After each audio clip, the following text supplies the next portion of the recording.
Welcome back to the Senior Health Podcast, where we bring clarity, confidence, and care to life after 60. Let me start with a number, 3%. That's how much muscle mass the average person over 60 loses each year, even without injury or illness. And in the legs, that loss shows up first. Stiffness in the morning, trouble climbing stairs, feeling unsteady after sitting too long. But here's what most people don't realize. In just 12 hours, the right nutrients can begin reversing that process, improving blood flow, reducing inflammation, and reawakening dormant muscle fibers. That's not hype. It's what clinical studies are beginning to show in real seniors, in real time. And here to walk us through it, with science, story, and that unmistakable wisdom, is my dear friend and guide on this journey, Dr. Hinohara.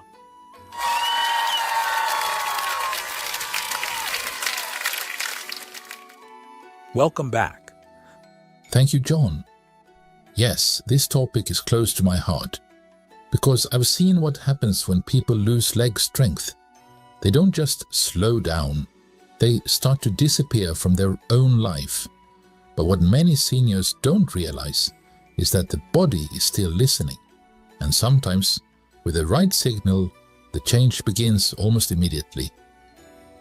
Today we'll talk about that signal, the one food that can restart recovery. But we'll also go deeper, because leg weakness is not just about the legs. It's about circulation, inflammation, recovery, and the silent ways aging tries to pull us out of the life we love. So if your legs feel slower than they used to, stay with us. You may feel the difference by morning. That last line really stood out to me, because when you say, you may feel the difference by morning, you're not making some miracle claim. You're talking about something real, something biological, that begins right away. So help us understand that, doctor.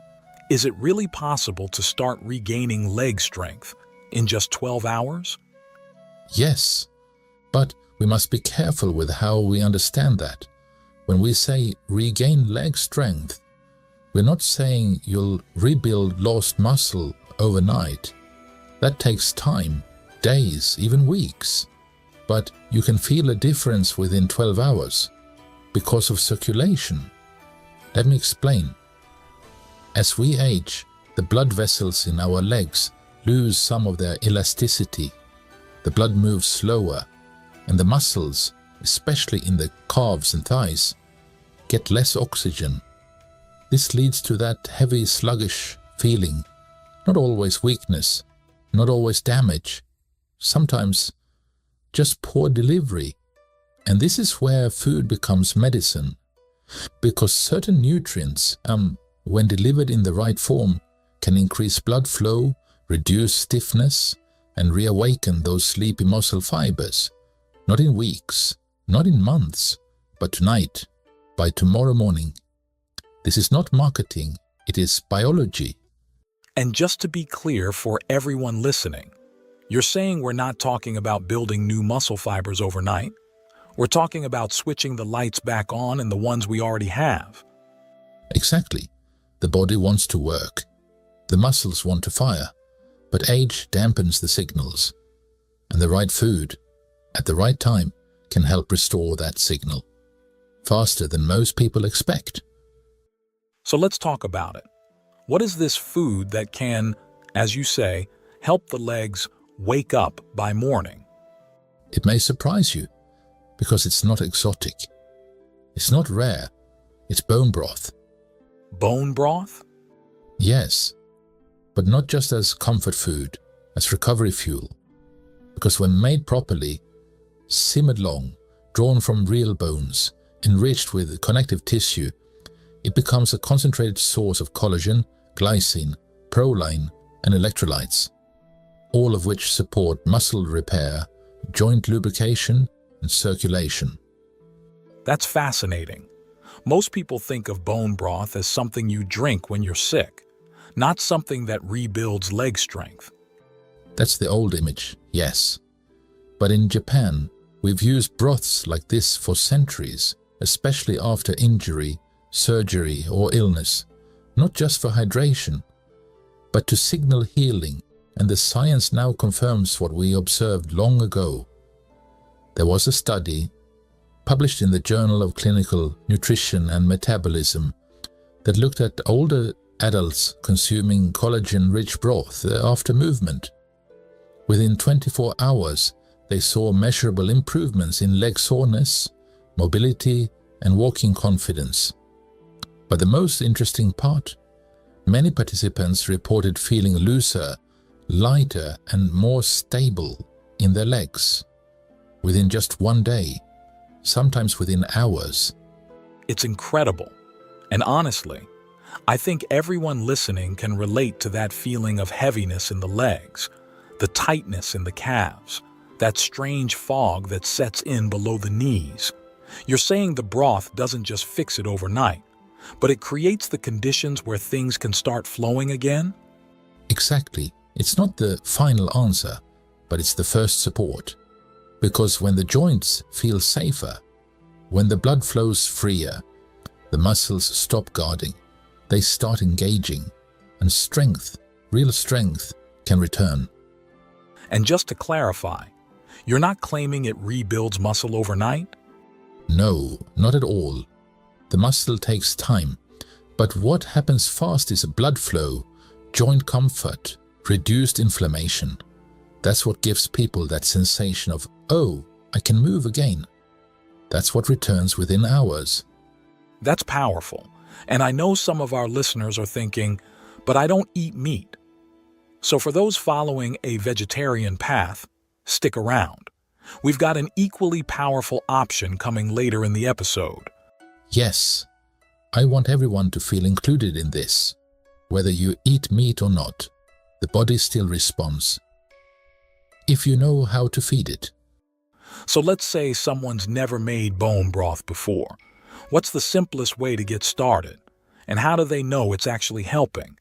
Start with the source. If you're buying it, look for slow simmered, pasture raised, or grass-fed on the label. Avoid the overly processed versions with additives or shelf stabilizers. If you're making it at home, and I recommend it if possible, you want real bones.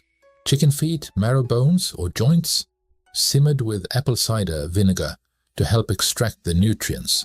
12 hours minimum, low heat, a few cloves of garlic, maybe a piece of kombu. It's not a fast food, but it's real, and your body knows the difference. And when's the best time to have it? There are 2 windows I recommend. First, early in the day, before your body has built up inflammation. Second, after movement, even a short walk, even light stretching. Because once you move, your muscles open up. They become more receptive to repair. That's when you feed them. And that's when you feel the difference. So we're not just sipping this like a snack, we're using it like a recovery tool. Exactly. That's what makes it work. You don't need a full bowl. Sometimes this half a cup is enough. Warm, simple, not overloaded with salt. And then you wait. Let the body speak. Because by evening, by the next morning, your legs will tell you if it's working. Sometimes not in words, but in movement. You'll get up from the chair faster. You'll climb the stairs with less hesitation. That is your sign. That's what I love about your approach. You always say the body has its own language. You just have to learn how to listen. Yes, because when the body feels safe, it begins to cooperate again. And even after 60, 70, 80, the legs remember what it means to feel strong, not in theory, but in the quiet moments, when they simply work. Now you mentioned something earlier that I want to return to. For our listeners who don't consume animal products, what's the alternative? What can deliver a similar effect? A beautiful question, and the answer is miso. Miso? Yes, but not the instant packets, not the watered-down broth. I mean real, fermented miso, aged for months, made traditionally, full of natural probiotics, minerals, and amino acids. That's not something most people would associate with leg strength. And yet, in Japan, miso soup is often the first thing served in hospitals, not just because it's gentle, but because it restores. Fermented miso contains glutamic acid, a precursor for GABA, which calms the nervous system. It's rich in magnesium, which helps relax blood vessels, and it contains natural plant-based amino acids that support muscle tone, especially when paired with something like tofu, seaweed, or even a bit of rice. So while it's not collagen, it's still supporting the same systems. Correct. Where bone broth rebuilds, miso rebalances. It's about circulation, nervous system quiet, hormonal support, and, crucially, digestion. Let's talk about that for a second. You've said many times, if digestion is off, everything else is affected. Is miso working through the gut? Absolutely. In older bodies, the gut becomes more reactive, harder to calm, and when the gut is inflamed, the body goes into protective mode, which means blood flow is diverted away from the muscles and toward the problem. Miso helps reverse that pattern. It signals, we're safe, you can restore now. And within hours, many people notice less cramping, less bloating, and more energy in the legs. Not stimulation, not a rush, just steadiness, like you can stand longer, walk farther, without the wobble. And when do you recommend having it? Evening, after a long day, warm, not boiling, so you don't kill the probiotics, with seaweed, scallions, maybe a few slices of tofu or mushrooms. Simple, clean. It tells the gut, you're not fighting tonight, you're healing. And like with bone broth, the body gives you feedback. Always, not in data, in sensation. When you rise from bed the next morning, your knees don't hesitate, your ankles don't wobble. That's the body saying, yes, this worked. So we've got two pathways now, one for those who eat animal products and one for those who don't. Exactly. And both of them are valid, because what matters most is not the ingredient, but the intention behind it. You're not just feeding your body, you're telling it what kind of day you want to have, what kind of legs you want to walk with, what kind of mind you want to carry into the world. And you say 12 hours is enough to start seeing a shift. It's not magic, but the body is incredibly responsive, especially after 60, because when you've been inflamed or undernourished or stagnant for years, the right signal feels like a relief. In Japan, we have a phrase, ikaru karada. It means a body that wakes up. That's what we're after. You give your muscles the nutrients they've been missing. You move, not like punishment, but like welcome. You sleep with softness. And the next day, the body wakes up differently. You've said before, it's not about strength like we think of in our youth. It's about something deeper. Yes, it's about stability, balance, grace under pressure. It's about getting up from a chair without planning it, about walking down the stair and without gripping the rail. These are the quiet freedoms that food and movement give us. Let's talk about the science one more time, because some people might think this is just feeling, it's just psychology, but the studies say otherwise. They do. There's a reason elite athletes consume beets before a race. A reason seniors in trials show measurable strength gains after eating spinach, lentils, salmon or quinoa. And a reason glycine from bone broth and fermented foods is being studied as a therapeutic aid in aging muscles. The data is there, but what matters more is how it feels. Because your body doesn't lie. If your legs feel lighter, if your knees creak less, if you stand up taller the next morning, that's not a theory. That's change. You once told me something that stayed with me since our first episode. You said, the first place aging shows is the legs, but the last place it has to stay is the heart. Yes, because strength is not just muscle, it's spirit. And every time you choose nourishment over noise, presence over pain, movement over resignation, you're telling your body, I still want to live this day, and I want to live it well. So, to everyone listening, whether you try bone broth or miso, spinach or quinoa, this is not about one food. It's about reclaiming the experience of living in your body, of feeling connected, of walking without fear. Exactly. You're not chasing youth. You're establishing wisdom.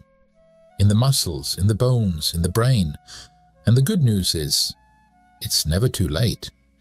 12 hours. That's all it takes to begin. To feel the body whisper, yes, I remember. That's what this is really about. Not hacks, not shortcuts, but remembering. Remembering that the body, even after 60, still listens, still responds, still hopes you'll speak to it with care. And today, my friend, I think it's my turn to end with one line. Okay, go for it, John. If you give your body the right reason, it will still show up for you, strong, steady, and proud. See you next time.